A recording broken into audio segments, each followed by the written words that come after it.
I decided to go on the Belize mission trip actually my freshman year, and what really made me want to go was the idea of working with kids so much.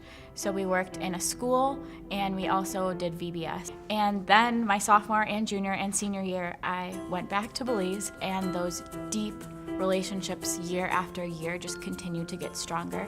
I went on a Nicaragua Missions trip because I felt like God was calling me to work hands-on with people in need. Nicaragua was my first missions trip, and it was completely life-changing. I met so many incredible people that are Christians, and they live in complete poverty, but they're extremely happy. I decided to go to the Dominican Republic because I was really interested in experiencing a new culture and getting to see how other people worship in a setting that I'm not used to. I was way out of my comfort zone, but I just loved every single second of it because I feel like the connections that we made were so strong. Like, they felt like family by the end of the week. Everybody that we met, they introduced themselves to us as like your brother and sister in Christ, and I'll never forget that. So this is actually my third time going to Belize. Within short-term missions, it's painted as a bad picture of you're going down there, you feel good about yourself for a week, and then you come back and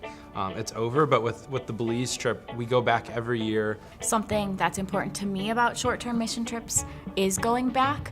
If all they know of Jesus is me going once and never coming back, what does that say? So the ability that we have through this trip to continue to go back and deepen those relationships just like Jesus wants to do with his people, I think that's why as well it's super important for me that we're able to go back. Preparing for this trip, I was reading up on short-term missions, and that it's kind of a controversial thing. I never knew that. Some people think that there shouldn't be short-term missions. After going through that week, I understand that short-term missions, they are still important, like those connections that you make. Like, we want to go back. Both of us are planning on going back next year just because those connections were so strong. I was very nervous getting on the plane. That was my first time going overseas. Going into it, I didn't know the language. I was just unsure, and I didn't really know the team that well. So it was very scary starting out. It was really hard for me because I felt like I was really spoiled.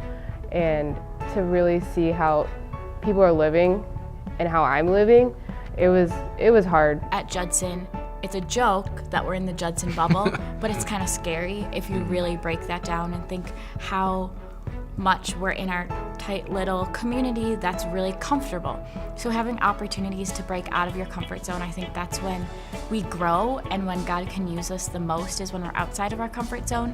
It's easy to just get used to our culture and what we're used to and just be comfortable, but I feel like God calls us to be uncomfortable. With Judson saying that we're going to shape lives to shape the world is much more than just Elgin, Illinois. If we're really wanting to shape lives that shape the whole world, we need to be actually going out and being in the world, being in community with other people across the world.